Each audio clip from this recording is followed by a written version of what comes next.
మంగళవారానికి అధిపతి అయినటువంటి కుజుడు, మంగళుడు అంటారు, కుజుడు అంటారు, అంగారకుడు అంటారు. ఇలా పూజ చేస్తే మన సూర్య ఆత్మ రెండే సార్ దాంతో ఏమనిపించలేదు. వాడికి ఒక ఆధారం కావాలి, ఇంజన్ కావాలి, బాడీ కావాలి కదా. ఇంజన్ సరిపోతుందా? ఇంజన్ ఒక బాడీ కావాలి, కారు ఇంజన్ సరిపోతుంది. కారు కావాలంటే దానికి బాడీ కావాలి. శరీరం అనేటువంటి నిర్మాణం చేశారు మనకు. అది ఆరోగ్యం ఉండాలి. మళ్ళీ అందులో అంతా కావద్దు, లూజ్ ఫిట్టింగ్ ఉన్నప్పుడు బాడీ ఎంత చక్కగా ఉంటే, కారు ఎంత బాగా ఉంటే, బెలూన్ ఉంటుంది, ఎంత సేఫ్టీ మీద ఉంటే మనకంతా ఆరోగ్యంలాగా వారి శరీరం కూడా ఆరోగ్యంగా ఉండాలి. అప్పుడే సేఫ్టీగా ఉంటారు, అనుభవించడానికి అనుకూలంగా.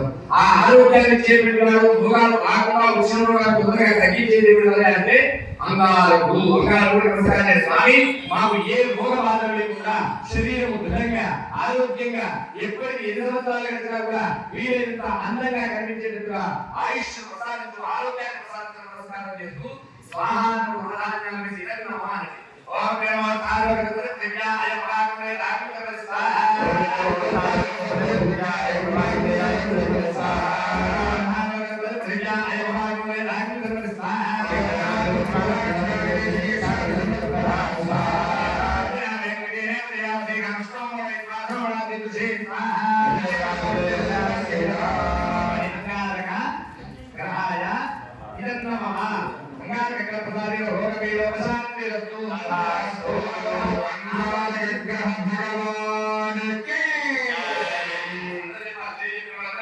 శరీరం రోగబాధ లేకుండా అవుతుంది.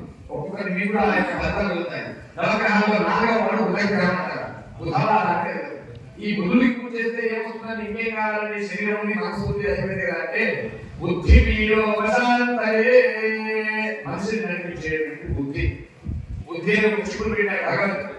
ఆ బుద్ధి సక్రమైనటువంటిగా పనిచేస్తూ ఉంటే మంచి పనులు జరుగుతుంది. అంటే మంచి పనులు మంచి సంపాదించుకున్నాం, బుద్ధి సంపాదించుకున్నాం.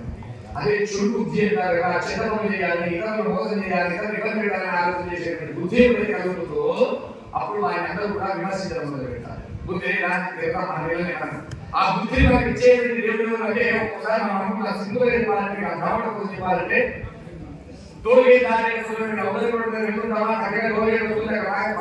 రాగానే ఇందులో 2 ఉన్నాయి, అందులో 4 ఉన్నాయి, ఇందులో ఒకసారి లైన్లో వచ్చే వాళ్ళు కావాలని పెట్టవాలి. హార్లు కొడుకుని రైట్ సైడ్ తీసుకెళ్ళి చూపించారు. మన కర్మ ఏమవుతుంది? 4 ఉంటుంది. వాళ్ళ శిలాలు ఉండవు, లేకపోతే పాఠశాల లేవాలన్నా లేదు. ఆఖరి మన ఈ ముందు అయిపోయింది కదా.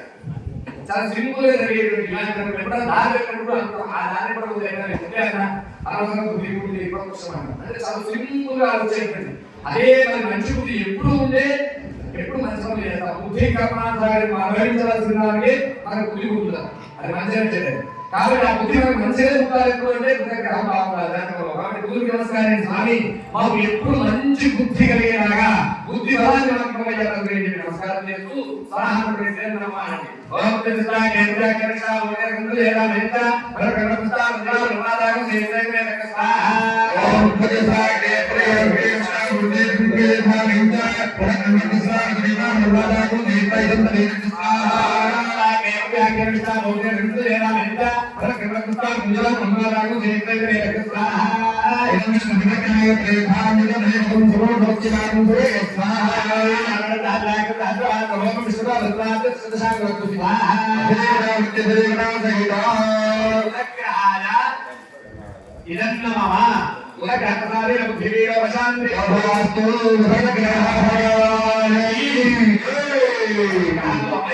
బుధవారం తర్వాత గురువారం కేశవారం అంటాం, బృహస్పతి వారం అంటాం. గురువు ఈ దేవతలందరికీ గురుస్థానంలో ఉంటాడు బృహస్పతి.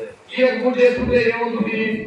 గురువారానికి పూజ చేస్తే పుత్ర పీడోపశాంతయే, సంతానానికి సంబంధించినటువంటి బాధలు తీరుస్తారు.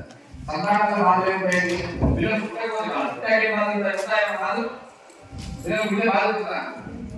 పుట్టే సంతోషమే, కానీ వాళ్ళ మేరకు సరిగ్గా ఎదగకపోతే బాధ, వాళ్ళ శరీరం ఆరోగ్యంగా లేకపోతే బాధ, వాళ్ళకి చదువు రాకపోతే బాధ, వాళ్ళకి ఉద్యోగులు రాకపోతే బాధ, వాళ్ళు చక్కగా ఉద్యోగం చేయకపోతే బాధ.